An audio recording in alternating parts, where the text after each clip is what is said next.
सीधे सवालों पर अमित शाह, देश के गृह मंत्री अमित शाह इतने नाराज क्यों हो जाते हैं? कोलकाता में पत्रकार ने उनसे सिर्फ यही सवाल पूछा कि भाई 75 साल हो जाने पर मार्गदर्शक मंडल में कब भेजा जाएगा। और जाहिर सी बात है, इशारा प्रधानमंत्री नरेंद्र मोदी की तरफ था। प्रधानमंत्री नरेंद्र मोदी जो 75 साल के हो चुके हैं, मगर जो नियम लाल कृष्ण आडवाणी, अटल बिहारी वाजपेयी, मुरली मनोहर जोशी के लिए था, वो प्रधानमंत्री पर लागू नहीं होता है। कोलकाता में अमित शाह एक प्रेस कॉन्फ्रेंस को संबोधित करते हैं और आप देखिए किस कदर बौखला जाते हैं जब उनसे सवाल पूछा जाता है। 2014 के बाद आप जब पार्टी और एडमिनिस्ट्रेशन में बहुत सारे संस्कार लाए, 75 साल के बाद कोई भी लीडर या फिर मंत्री हो, उसको मार्गदर्शक के भूमिका में जाना पड़ता है। तो आपको क्या लगता है अभी हाईएस्ट लेवल पे जो भी है पार्टी या फिर एडमिनिस्ट्रेशन में, वो 75 साल हो गया, उसको अपने आप वानप्रस्थ में जाना चाहिए? चलिए मैं बुलाकर आपको बताऊंगा। तुम बंगाल की चिंता करो भैया, मेरी पार्टी की क्यों चिंता कर रहे हो?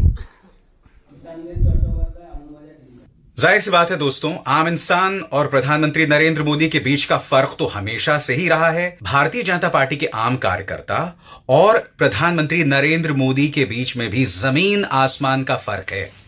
कहने को भारतीय जनता पार्टी की जो स्थापना है वो लोकतांत्रिक मूल्यों पर हुई थी, मगर अमित शाह के तेवर से स्पष्ट हो जाता है कि जब प्रधानमंत्री नरेंद्र मोदी की बात आती है तो नियम कानून उन पर कतई लागू नहीं होते।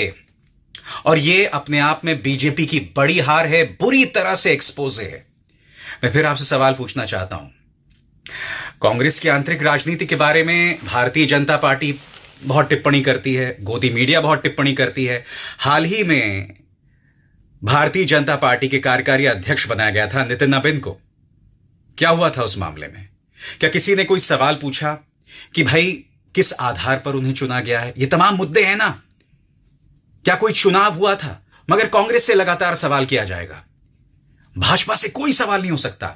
आप मुझे बताइए, वर्तमान के पत्रकार ने जो सवाल पूछा था वो वाजिब था या नहीं?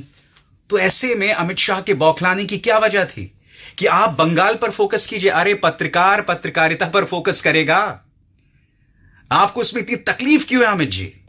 सीधा सा सवाल था, आप जवाब देते। आप कह देते कि प्रधानमंत्री नरेंद्र मोदी जो है नॉन बायोलॉजिकल हैं, वो सीधा ईश्वर से अवतरित हुए हैं, वो विष्णु के अवतार हैं।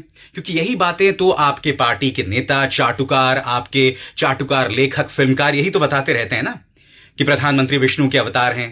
कंगना रनावत अपने चुनावी भाषणों में यही बात कहा करती थी और फिर जनता ने उन्हें इनामित भी किया। तो आप क्यों घबरा रहे हैं? सीधा सा सवाल है, क्या वजह है?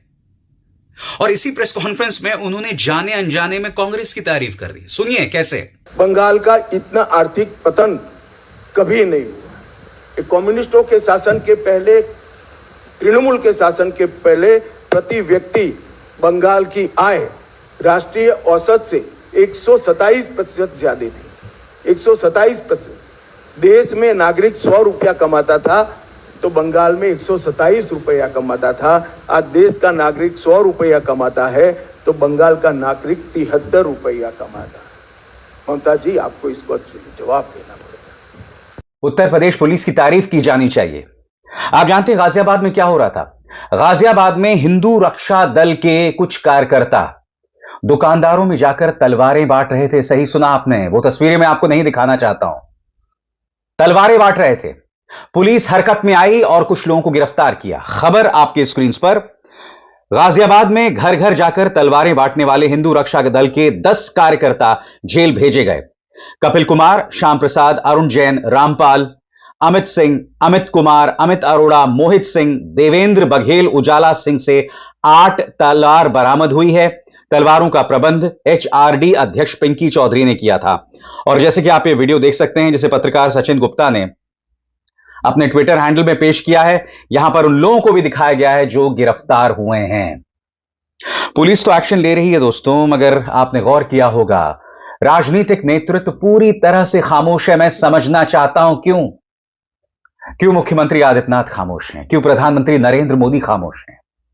पुलिस एक्शन ले रही है, अच्छी बात है, उसकी मैं तारीफ भी कर रहा हूं, मगर अगर राजनीतिक नेतृत्व खामोश रहेगा, अगर मुख्यमंत्री आदित्यनाथ अपनी तरफ से कड़ा संदेश नहीं देंगे, तो इस तरह की घटनाएं होती रहेंगी। हकीकत यह है दोस्तों कि ये जो कट्टर तबका है यही भारतीय जनता पार्टी का वोट बैंक और उनकी ताकत बनकर रह गया है। इन्हें लगता है कि इनके खिलाफ बयान देने से हमारा वोट बैंक हमसे अलग चला जाएगा और इससे ज्यादा शर्मिंदगी भरी बात कोई नहीं हो सकती। आपकी स्क्रीन पर यह है यति नरसिंहानंद सरस्वती। इसने जो बयान दिया है ना दोस्तों, निहायत ही शॉकिंग है।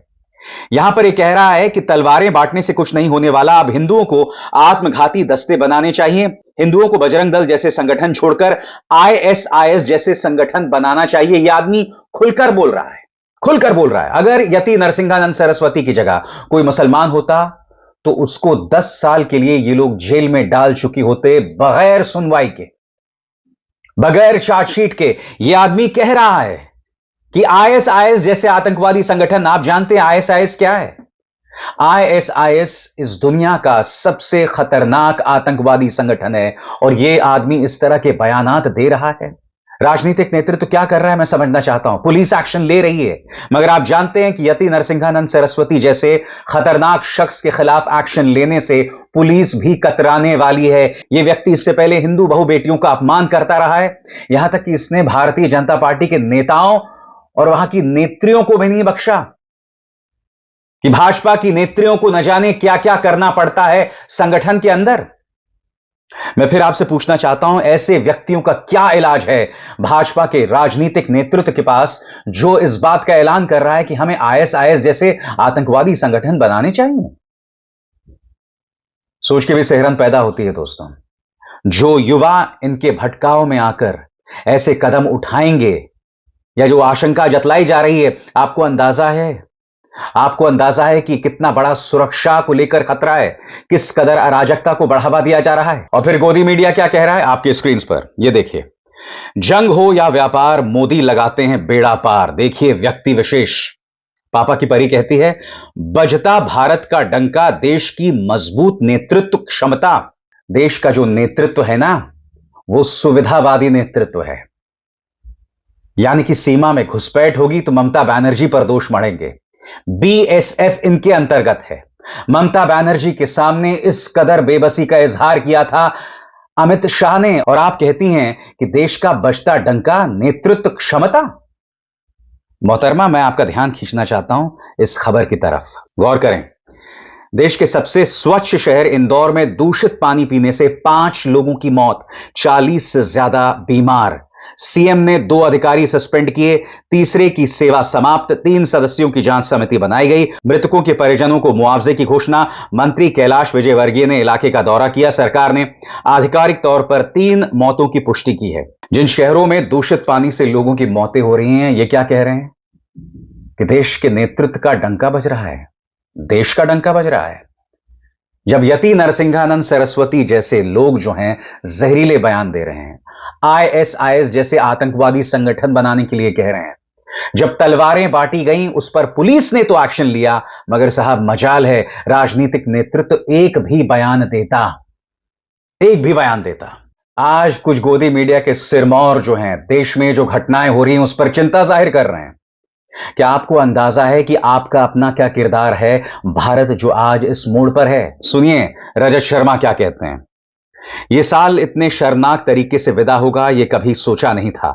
साल के आखिरी महीने में 4 ऐसे मामले हुए जो निहायत ही शर्मनाक हैं।